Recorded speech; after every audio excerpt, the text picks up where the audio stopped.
marriage mindset. This year for 2017, I know that you're looking for a better marriage, better relationships, and then everyone is looking for that. I think the greatest thing there is to find ways to enhance your relationship, draw a little bit closer. And sometimes it's difficult, you know. Women have their own mindset, and men have their own mindset, and there are some hard-headed women out there, and there are some hard-headed men, and out of all of that, we still love each other, and we have to come together.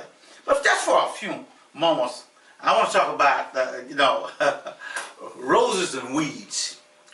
Roses and weeds. And I think you already know about both of them. You know, when we think about the rose, it's this beautiful flower, fragrant, brilliant, these fine, soft petals on roses. But on the roses, there are also some thorns. You know, when you talk about roses, there are also some thorns, you know.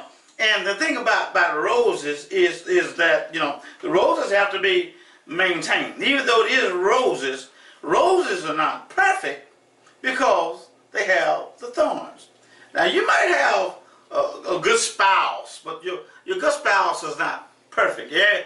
You know, because there are some thorns somewhere. And I don't know what your thorns are. I just know, you know, what mine and baby cakes, as the wife, you know, our thorns are. So then it's something when we start talking about the weed. And everybody knows about weeds. You have weeds in the lawns, and the flower beds, in the garden, you know. But it's interesting what Webster said about a weed. It says that it's a plant that has no value. It's a plant that has no value. It grows, it's green, but it has no value. And actually, it'll destroy a crop. That's why you see the tractors out there plowing up the weeds, and you have a garden out there tilling up the weeds, because it'll just actually tear things up. And I don't know which ones that you have. Is he or she a rose, or are they a weed? Because some that you think that are roses may be weeds. And then some, every now and then you'll find a rose among the weeds. So that's what I want to talk just for a few moments about rose and weeds. Now, I know this is a kind of oddball comparison, but you know, a white wall is bright only when there's light. Let me say that one more time. A white wall is bright only when there's light. When there's no light, it's not bright. So when we start talking about weeds and roses, you got to be careful of what you're looking at, and what you're looking at, take your time, so you'll know the difference. Sometimes it's not so easily understood between weeds and roses. And some folk really can't handle roses, because you know why they can't handle roses? Because a rose requires maintenance. Weeds don't. And sometimes that's why when you get your loved one, or the one you love, you know, and you don't you don't give any maintenance because you treat the rose like a weed, and you lose the rose, because it's the weeds that don't need any maintenance. It's the roses that require maintenance. Well, see, sometimes when you get weeds, you know it's a weed because, well, there is no value, there is no goals, there is no dream. Then you have a loser, and then that means that you have a weed. Now, and I ain't talking about the smoking kind of weeds. I'm talking about the weeds that grow out there on the lawn and in the gardens and all this kind of thing. Let me give you a couple of points, and Pastor will be done. You know, now number one, what you do with this rose? You got to show that you care. That's what a rose was about. You got to show you got to dig around, you got to cultivate. You know, when things go on wrong in the spouse's life or somebody else's life, you got to show interest. You got to show interest. If she's down or he's down or something going on, you got to show interest. You know, when that rose bush is there, you got to go care for it. So that's number one. If you got a rose, that's part of the maintenance.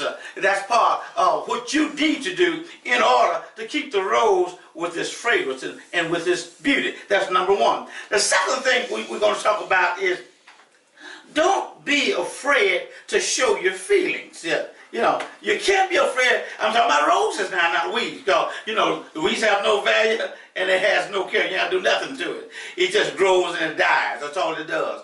Messes up stuff. But now, for the rose now, I got to be able to say, you know, I feel what you're going through. And it's one of those kind of things that how she knows and you know there's a connection made. When a connection is made with feelings, you draw closer, you grow tight. It's like super glue, you can't be broken apart. Now, third thing I want to talk about, you got to show that you have the whatever it takes. You got to have the whatever it takes. That's what roses do. Now, if you know anything about rose garden, you go out and you have to multiply, you fertilize. In the spring when it's come out, they're so beautiful. But you've known what to do before springtime. You got to know how to handle the situation before springtime. When you see the beautiful roses, and I know we buy roses, you know, for our spouses and all, that's good, but you have to know there's something went on prior to. When you see that man and that woman all hugged up and they're loving and they're kissing, that means some maintenance has been done prior to. So when you stop by to get roses, always remember, you know, when you smell them and they smell good and they look good, always remember there has to be some whatever it takes. And if you have the whatever it takes, you too can have a bush of roses. We love you and be blessed.